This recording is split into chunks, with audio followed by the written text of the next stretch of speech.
everybody, it's Stocks for Rail, and as you know, the market just came down off of that Fed news, and that's okay, right? Because we know how to make money on the way up and the way down. So fully anticipated there was going to be a major market move either which way. I had talked about a silver play that I was in, in early with anticipation of a rally, but I did cut out of that position once I was down about 20-30%. And once I figured out that we weren't going to retake my confirmation level, okay? I think it was like 27.63 if I'm not mistaken, but nonetheless, we're here for the SPY, okay? So today we're going to talk about the SPY, and I don't have a lot of time, so I'm not going to dive deep into SoFi. However, I will put a play up as far as what I'm thinking for SoFi in the long term, okay? So without further ado, I'm not going to do all the cutscene stuff because I just don't have time, so let's get into it. Before we get started, I want everybody to know that we have a lot of new members. So first of all, shout out to the community for everybody that watches and contributes and just supports me and the channel. I greatly appreciate it. It was because of a lot of you I was able to comfortably go ahead and do that journal drawing. So for those that did win the journals, shout out to you. I did get a lot of notifications that that either already sent or already have arrived. So if you gave me a PO box, go check it out because you probably should. Well, you should have your journals by now.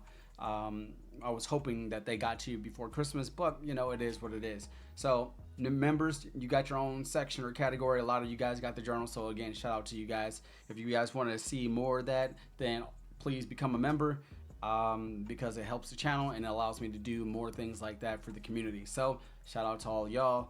Thank you for joining. All you minnows out there, Rochella and Doji, continuing to be a dolphin in the community. Sacrifice for riches. So let's go. Okay, appreciate you guys.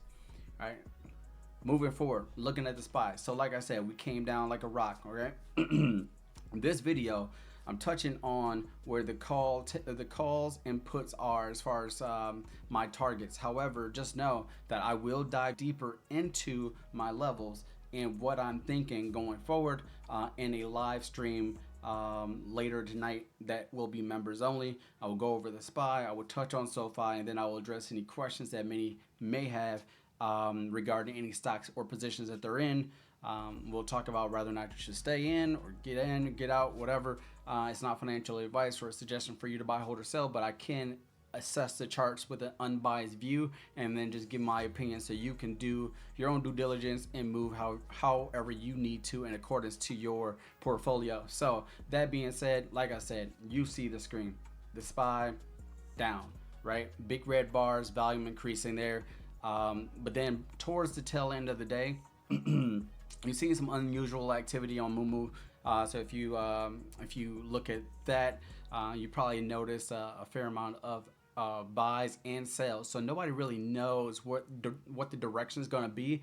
All I know is that we're at a key level here at 584.65. Okay.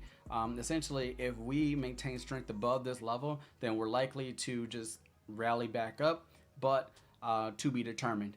I think in after hours right now, we're towing the line of 587.51, which is a resistance line that I have. Also, I'm sorry, technically it's a consolidation zone for me. So we should be towing that line pretty tight, and then we should be looking for a breakout above or below that 587.51. So essentially for my calls, I'm looking at 588.04 as my entry. Okay.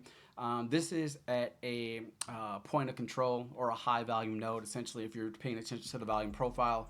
And essentially, if we break above that and find support, then I could see us turning up for some minimum gains if we're not going to go on a complete rally. That's why you see the stop loss being tight at 587.50, okay, which is that blue line. Okay, I know it's really tight, guys, but you have to understand that it's probably going to shake a lot of people out. So essentially what I'm telling you is please make sure you are waiting for confirmation before you hop into this play. 588.04 is just a level to which I'm looking to get into calls if we can break above and find strength going into that level. Okay, but if we are showing weakness and we're bouncing between 588 and 587, then that's more consolidation, and I don't know it's distribution or accumulation. We have to wait and see what the volume says, but it could be a continuation towards the downside, and we're going to get into it. So first take profit target is going to be $590 for the calls on the SPY, and then the second take profit target is $594 with the max take profit of $596.66. Now, of course, it can go higher. I actually have the max take profit of $602.76, but I wanted to give you just those 3 take profit targets on screen because that could just be just enough for retracement before it reverses. So 596.66 is definitely a line to pay attention to. If we find strength above that level, then likely we're just going to continue on the rocket and just take back all those all of the sell-off. Just eat up the sell-off, okay? But towards the downside, let's take a look. 584.65. I did put this out in the community on YouTube and in the Discord as far as all these levels already. So this might not be new to you, but at least you can see the charts just to have a visual on it as well. So essentially, looking for puts at 584.65 underneath that level. I'm looking for weakness into that level, okay? That's increasing the selling volume. That's some price action, rather that's inverted hammer, or that's bearish engulfing bar, whatever it may be. I just need a signal saying that, hey, we have more pressure towards the downside, with my stop loss being 585.96, okay?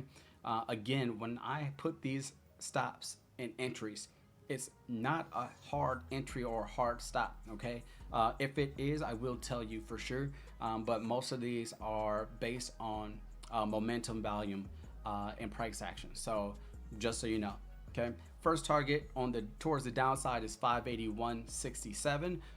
Second take profit target is 578.63 with a max take profit target of 572.73. Now there is a level between 578 and 572, which would be 575.71. At that level, I expect to see some more sideways action, so probably more distribution before we continue downward. But time will tell. We will see. I can't tell the future, but these are the levels that are speaking to me at this very moment, okay? So the plays. I'm sorry, this is not necessarily a Minnow play or a dolphin play. As you can see that these these contracts are over $200. I can't control what the contracts are. You guys already know. For those that are paying attention, I'm up 600% on some puts, and it's a beautiful thing. Hopefully we continue going down, and I'm up more, but we'll see. The reason why I did not cut my position is because this is a swing trade account. So, you know, it is what it is. Once I seen that bounce at 586, that would have been my signal to exit, just to protect some of my gains. Now, could it break below? Yes. And if it does, watch out, because your boy is going to be up about 2,000%.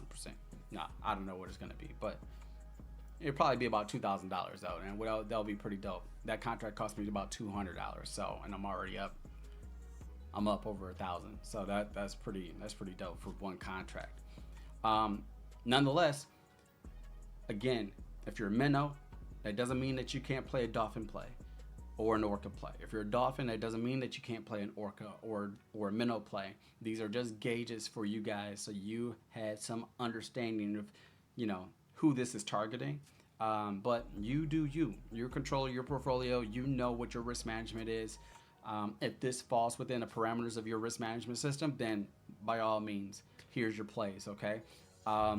Now, these particular plays are day trades, okay?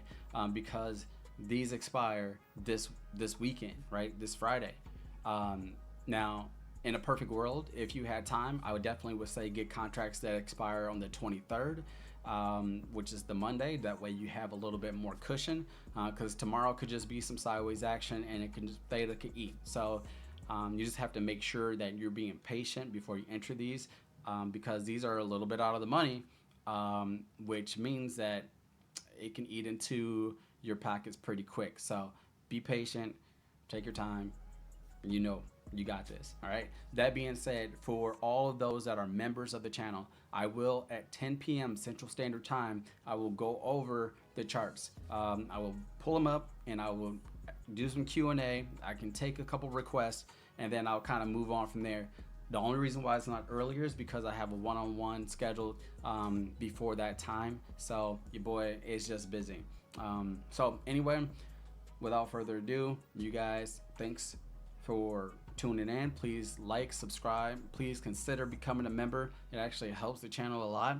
And that's it. Take care. Hold up. I said I was going to talk about Sofi just briefly. So I'm going to put that on the screen real quick, okay? This is the contract of Sofi that I'm looking to get into. Give me 1 second. Right? So that's Sofi $20 call option that expires March 21, 2025. I've already been in this play, and I have since profited about 40%, okay? So 40% on this position is already done. I exited the moment I seen the news, and I took profits, and I'm looking pretty good. And I took that money and I put it towards the SPY, and that ran up $1,000. So there it is. Okay, that's what I'm looking at. I'll give you more details in a separate video. Take care.